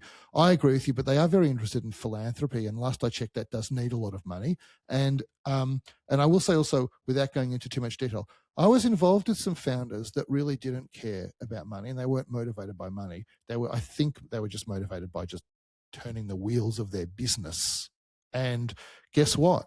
They blew up their chance for generational wealth, and it's never coming back. So yeah, you can say I'm not motivated by money, but then blowing up generational wealth is not great. Now, these Canva people are not going to do that, but I think they got problems. Yeah. Can we move on? We talked about the CGT changes last week because obviously there was the backflip, the reverse ferret, whatever you want to call it. And we weren't 100% cognizant of what the backflip exactly was because there's been so little data about it. But I just spent a bit of time going through it. I thought it's worth just rounding back on last week's conversation and talking through certainly what I've been able to glean from the changes, and hopefully it's informative to our listeners who, I think a lot of our listeners, this is really impacts them a lot.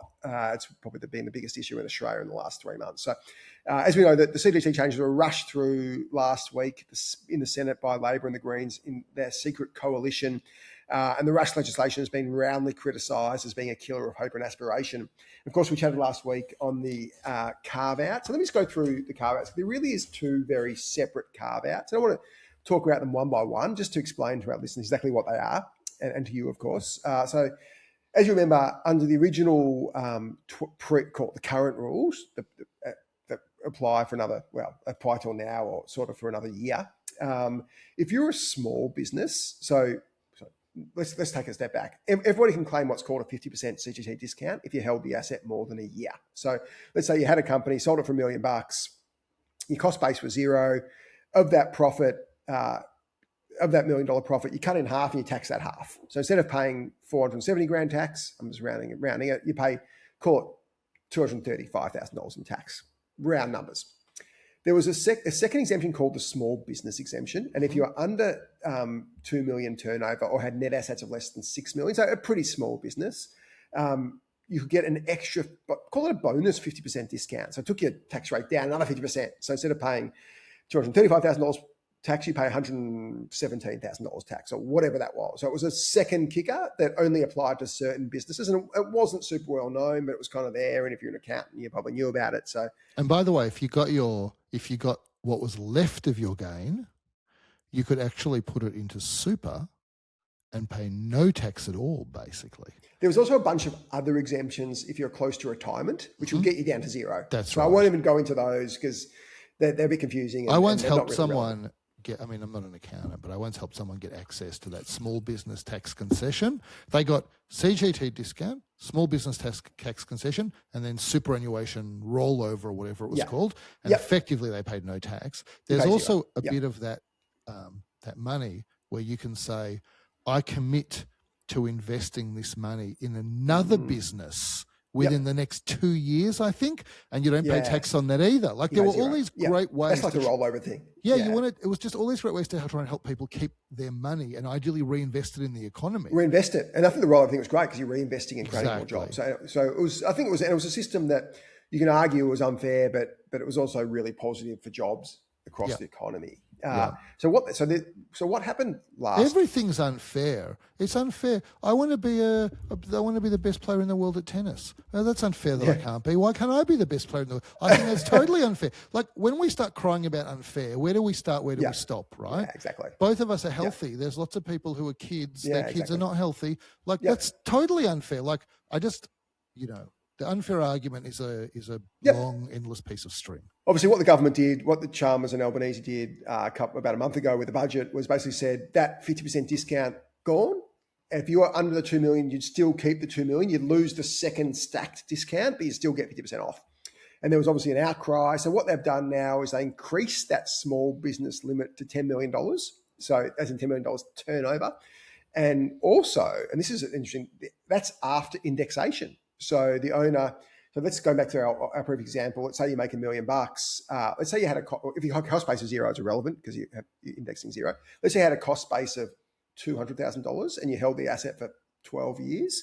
you index that $200,000 up to, call it $500,000, and you're taxed on that $500,000 gain at 50%, so 250 grand tax. So notionally a good result, but, and there's this big but, and I didn't know this, and this is where the Labor boosters really have been dishonest, is the 30% minimum tax rate still applies for all this now. So previously, you used to be able to stack these two discounts. Now, you can't stack it, you can index it, but you have this minimum 30% tax rate as well. So this so-called $10 million thing really isn't that generous, especially if you've got a low cost base. 30% minimum rate on the post-indexation gain, not on the whole value, on the post-indexation gain.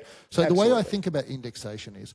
Which doesn't help if you've got a low cost base, though. Well, the way it works is if inflation is about 4%, let's presume this government can't get it down, over 10 years, you can add roughly 50% to the cost as part of indexation, roughly. Yeah. And that only helps if you've got a cost base. If you've got no cost base, absolutely. A lot of businesses have no cost base, not just tech businesses. Like you start a florist, you got basically no cost base. No, so if you start a hairdresser, if you start a cafe, a cafe will have a bit of cost base, but they might not because they might have borrowed the money, financed the equipment, right? That's not a cost base. So like we can go on and on and on about every business. A person that goes out on their own starts a plumber or a carpentry business or a cabinet maker or all of that is zero cost. Basically what we're saying is people that start their own businesses, they have sweat equity by virtue of the work they do and no cost base. That's the group with no cost base. Self-started, motivated job creators and in society have no cost base. Exactly, they're the backbone of Australian society, a lot of these small businesses. They're the backbone of everyone's jobs, apart from the public service. And if you want anything done, if you want your hair cut, if you want your toilet fixed, you need someone like this. So that's who, and the 30% minimum tax really smashes these great, honest, hardworking Australians. So that first so-called exemption, lie. So the government that's been lying to us non-stop for the last 6 months has lied again. Because there are lies. Like the thing with this government is you need to be clear about lies because the whole implementation of these taxes is a 100% It's a lie on a lie. This we would more say is a half-truth. Or a quarter truth. I think it's not a complete lie because they've told people that we're going to under $10 million you're fine, you're not paying much tax. When you've got this 30% minimum, when they're like a fraction of that before, so it absolutely is a lie. But it's not as much of a lie if we're never doing this. Okay, we've just done it.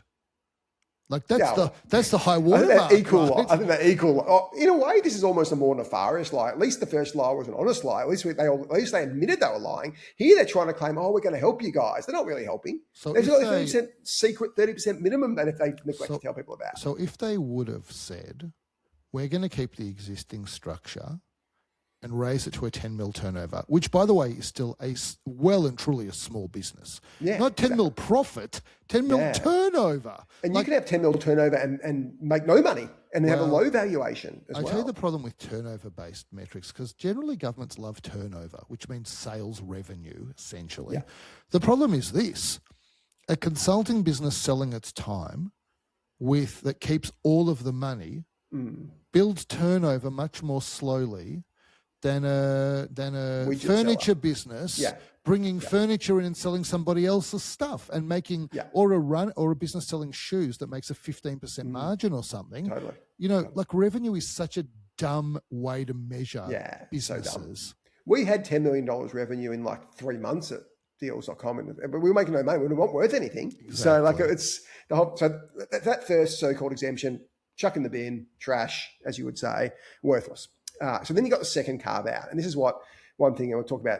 We tried to get Tim Doyle on the show. He wrote an AFR article. It was an interesting article, obviously one of the great Australian entrepreneurs, Tim, and he really sort of gave the government a really big boost because of this second carve-out called the Innovative Company Carve-out. So let's go into a bit of detail. This is really complex, and I want to spend a bit of time talking about exactly what we talked about a bit last week, but I didn't understand it fully.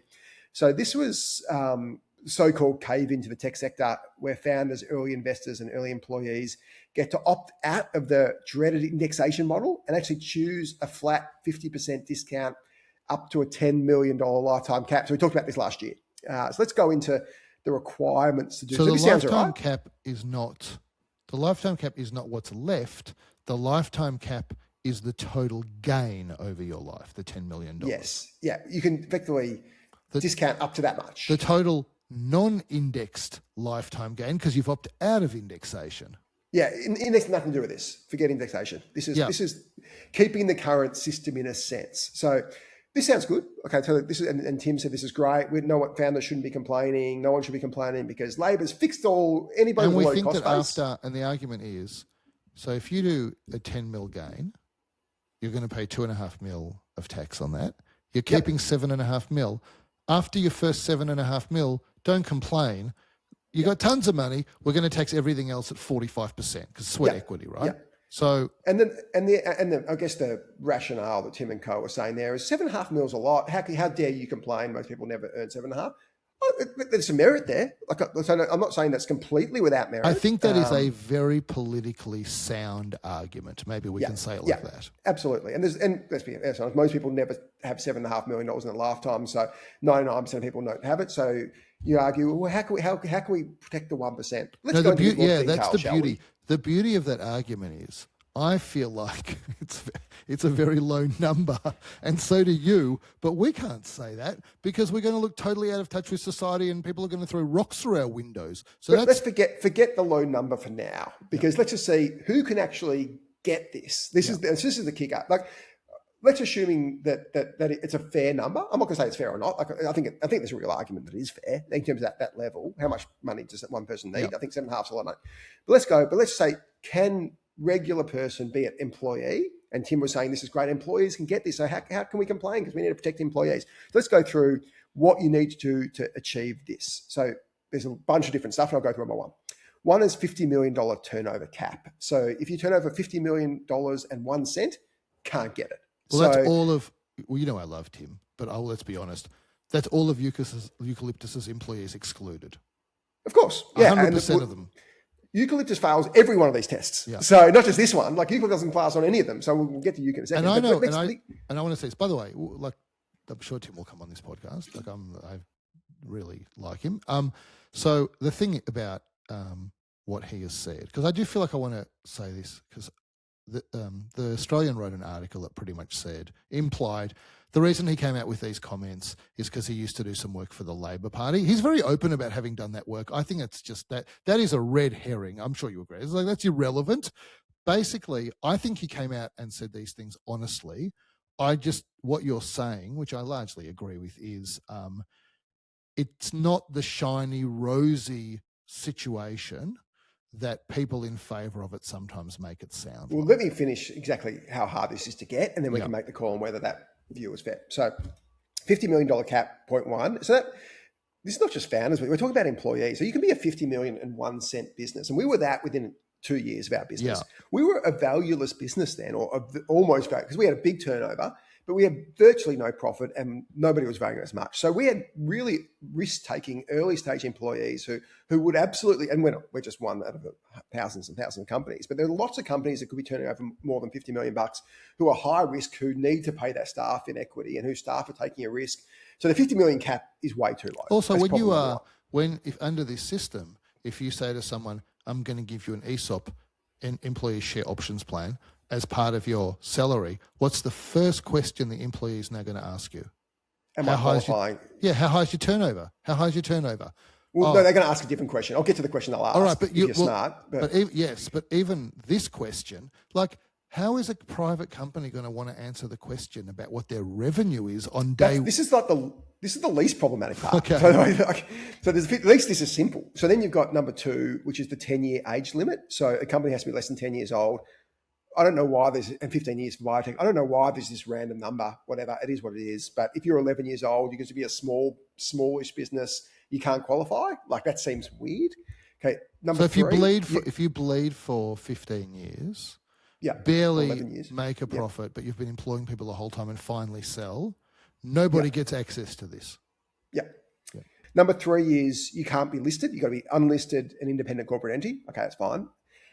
This is probably the harder one. The business. By the way, number 3. I just want to tell you what number 3 means. Number 3 means that on the part of the IPO process for these businesses will be significantly restructuring everybody's equity with a sell down, so that exactly. Not many companies are going to qualify that IPO anyway, because 50 mil cap and whatever, and less than 10 years old. But if they do, you're going to have to restructure the cap table ahead of an IPO. Yeah. The biggest one is you've got to satisfy the criteria for early stage innovation company, ESIC framework. Is it? That's the fourth one. This is the big one. And I'm going to go into what this is because this makes it basically impossible. This is the one that says disadvantages women, by the way. I wasn't sure. Yeah, exactly. I wasn't sure they'd committed to using the ESIC criteria. I was worried they would use them because they wouldn't think it through carefully enough. It turns out I massively overestimated them. They didn't think it through at all. They just chucked it straight in. This is bad news. So I'm just going to talk about ESIC in a second. Before we get to ESIC, you've also got this 5-year lock. So the employees also have to hold the shares for a minimum of 5 years before selling. So that's another sort of blocker that makes it almost impossible for lots of businesses because you've got this massive holding lock. Can I say why that's a blocker as well? Because if I've worked for a company for 3 years and it's going to be fully acquired, there is no way the acquirer is going to let me as an employee hold those shares for another 2 years. No way. It's beyond my control. My shares are going to be compulsorily acquired as part of a drag provision, which means the buyer can force me to sell, and the buyer will be forcing me to relinquish tax benefits. Exactly. So let's go back to the innovation, the ESIC stuff. I was going to say this is, because I don't often use these words, but this is idiocy. This is actually idiocy. Well, you can say it's idiocy. I'd say it's genius because Labor don't want people getting this discount. They've put this fake $10 million thing on there to make it look like, so Tim can go and trump out some article saying, if look how greedy these founders are, and we've got to protect employees, and this helps employees. And I expect Tim just didn't read the fine print. But this is not Tim's legislation. Don't attack Tim on this. Tim's going on the AFR defending it, and saying how dare us founders attack this policy and we're greedy. His bigger picture is more. It'll be interesting to know if he is across this level of detail. But his argument is more...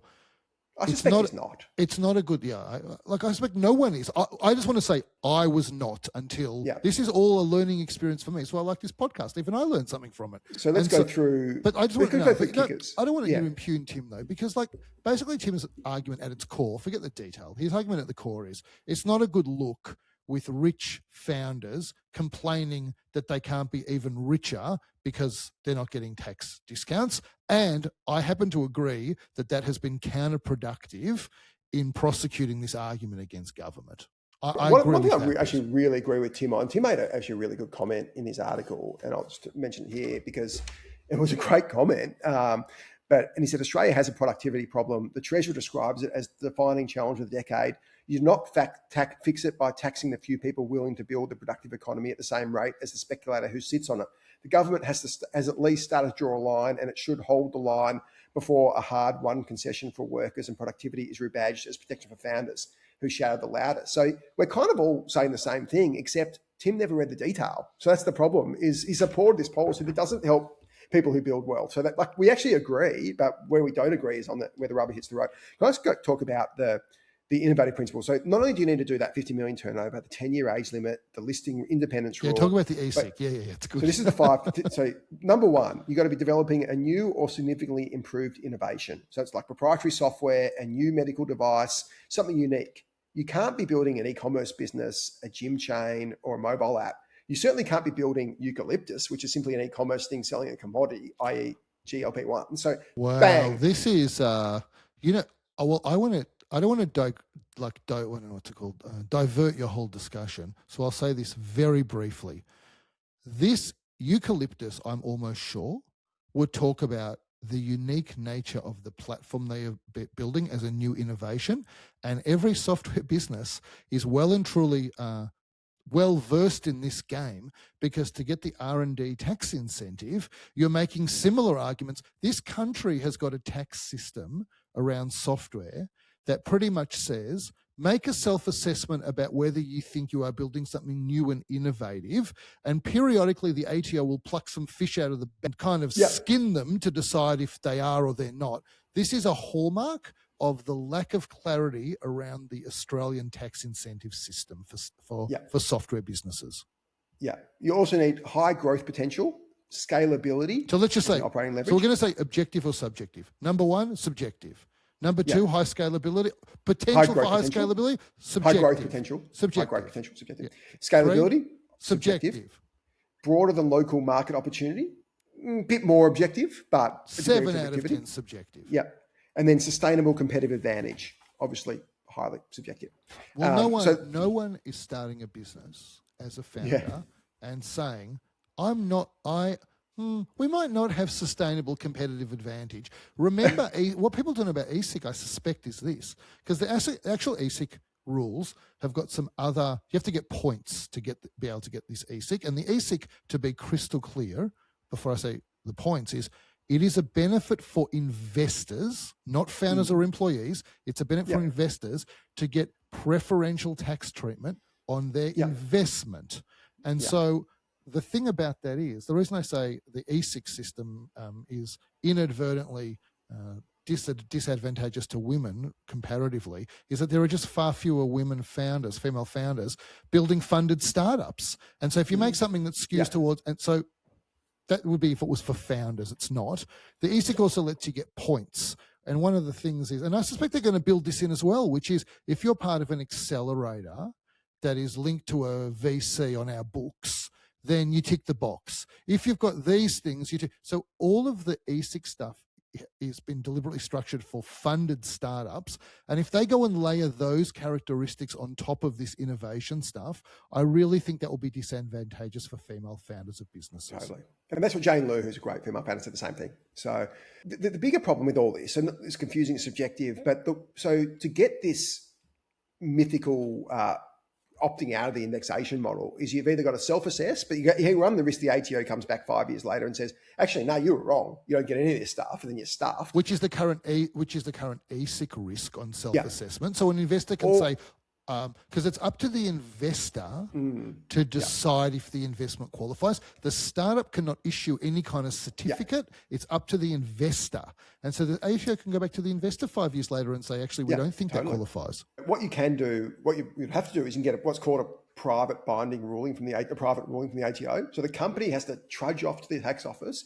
You've got to pay a fortune to accountants and lawyers, get this private ruling where the ATO basically locks you in as innovative, and then you're clear and you go back to the current system, which we've had for 25 years and everybody loves. So this is completely unworkable. If you're a startup, you've got no money, you can't be spending hundreds of thousands of dollars on accountants and lawyers to get this private ruling on the basis that maybe one day you'll be successful enough to trigger this capital gains thing. Like, it's just unworkable. It's just so ridiculous. This whole thing is another lie. Like, these are two exemptions that aren't real. They're fake exemptions. They're lie exemptions to this lie of a policy. This is such a disgrace. So I tell you what the good news is.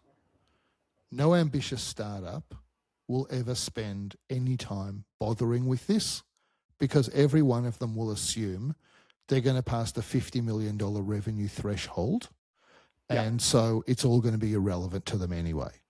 And so so I just want to say, I think that if you do all of these as independent sets in a Venn diagram, all of these rules, and you say who would be in the middle intersection of all of these sets, I think it might be a null set of 0, because how could you say I'm going to be less? How could you be less than 50 mil of revenue, less than 10 years old? So basically, you've fulfilled those ESIC criteria, which were, I'm building something super amazing and new, and I'm going to have this big market opportunity, et cetera, global, et cetera. So the only companies, what were your other ones? So there was a couple of others I've missed there. Just remind me. Well, there's the initial 4 rules, and the fourth rule is the 5 more rules. So it's really like 9 rules. The initial 4, one of them was less than 10 years. One of them was less than 50 mil of revenue. It can't be listed. It can't be listed. That's fine. And you got to qualify for ESIC essentially. No, but there was one. 4. They're the 4. Okay, so you've got these. So let's think about this. This is the company that fits into the intersection. Okay, in this set, you have to be less than 10 years old, revenue less than 50 mil. If you're an employer, you have to have held your shares for 5 years. But on the flip side, you have to have been a company with mega potential. We're going to set the world on fire, building something new. And so that company with all... And who's going off to the ATO to get a private ruling and can afford to spend all his money on a private ruling? But let's say you're not going to do that. Let's say you just do it as your own discretion. Okay. You take the risk, which is a huge risk. So do you want me to tell you the way that you could characterize a company with all of that amazing potential up front, but then sold in less than 10 years with a revenue of under 50 mil? We could call that company a failure. That's a failure. That company failed to achieve its... That is the company whose founders get the discount. And the employee, and more importantly, the employees, because this is meant to be And as Tim said, this is to protect employees. We want to allow employees add the building blocks. I get that. That's even more perverse. Listen to that. That's the story. point. It's a fraud. It's an absolute fraud. So the employee story is, I joined this business at year 2. It's little. It ticks those ESIC boxes, which I probably I'm not capable of assessing anyway as an employee. Because by the way, hopes and dreams. If the company says they tick the boxes, and the employee then claims the tax benefit, then the ATO says the company didn't tick the boxes. Yeah, does the employee suffer the consequences of that? Of course it does. Because of course it does. In the ESIC Absolutely world, it does. In That's the the ESIC point. world, it's all up to the investor. Is this all going to be up to the actual employee to make an assessment if it qualifies? It's idiocy. And by the way, I want to tell you the perversity of this beyond that. This is actually crazy, these things. So basically, now I've worked for the company for 5 years, okay? I got my shares. Do you have to have is every share that you sell has to be held for 5 years? Or, yes, it must be. So they vest periodically. Well, how else can you sell it? I want to tell you this. If my shares vest over 5 years, then unless I joined on day 1, the last year tranche cannot ever qualify. Yeah, exactly. It can't qualify because I can't have held that tranche for more than 5 years. And often what you get is rolling. So of course, lot of your shares no won't one's qualify. giving up front. No one's giving up front. Yeah. It vests over time. And so, but let's say I don't. Let's say by some miracle, I joined in year 2. I had 3 years of vesting. Yeah. Now I'm at year 5. You know, I have to sell those shares. Like the day that I hold them for 5 years, I got to get the hell out of that company. By the way, the amount of power that now gets, because, this is a Labor government, do they realize how much power they've just given the company? If I have an employee and the employee's at year 4 of their holding, do you know how much power I've got in firing them? That they not only lose their job, but they miss out on the tax benefits? And I'm very worked up about this, but you've introduced me to a whole new way of hating this legislation. Like, this is terrible. The only footnote is this is still effectively in consultation phase. They kind of rushed it out. It may very well change. I think what we do need to note, though, is this is how it currently sits. Hopefully it does change. But to pretend this is something that we've just carved out employees and employees. It's terrible. I think the definitely the 50 million thing. So we've been more than 50 million turnover since like year 2 or year 16 now. So none of our team would ever qualify for this. Like it's so. But they will get the indexation because they'll have a cost base on their shares. But a very low cost base, if anything, it's a tiny cost base. So like it's employee, and what we're going to do is we want employees at scale ups to be able to benefit from taking the risk, and no scale up is qualifies here. So this is just a fake. It's just a complete rort, and like it's just so disappointing. And if I do manage to come as an early employee, and if I do manage to get my 5 years vesting, then actually I have to find a way to sell those shares ASAP because I'm going to lose qualification when they pass 10 years as a company. And does the company have an obligation? Because, companies don't like to make employee shares available to buy and sell because companies don't want to mess with their cap table. And so how much pressure is going to be on the company by these employees to try to force a transaction? What would happen is the company would have to buy them back. They have to. Companies can buy back. So that's the only way to do it. But they can't afford it if it's, it can't be that successful because it's got less than 50 mil of revenue. And also what companies want is you want the employees to be holding shares for as long as possible to remain that alignment. So if a company has to buy back shares, and one thing buying back a few shares, but you want employees aligned the whole way through and benefiting from the compounding increase in value of the business. So like, it just doesn't work. It's unworkable. Doesn't help a single employee. I've got my blood pressure is really good. I don't have to take any medication. It's excellent. But you've just ruined it with this conversation. I can't believe the cardiologist. I'm so angry about this. And I've got this amazing shredder that you can put 100 sheets in and it just feeds them through. The government should give me this legislation. I know exactly where to put it. This is unfixable. You work at Arthur Anderson from Enron days or something. What? This legislation is unfixable. Do you agree with that? Well, you need to go and you can't fix this. We need to send you off to the beach on the luxury escapes to Bali or something to just unstress after this conversation. I think we have to wrap it up. It's too stressed, and I'm worried about your health. I think our listeners. It's great that you did the research on this because I think essentially almost no one that is not a deep specialist in this area is going to be familiar with this detail. And I think what we should be expecting is if you are a founder or if you are an employee getting an employee share options plan, not just founders. If you are a founder, if you are an employee, you are going to be paying the full hit of tax on anything that you sell But if you're an investor, so who's richer on day one than a founder or an employee? The investor. Don't worry, investor. Good news. This government, they're about generational equity. So if you're an older, richer person, we'll take care of you. That's the perversity. You've got superannuation, you've got grandfathering, you've got indexation, you've got all of it. You can invest in the startup with the ESIC benefit,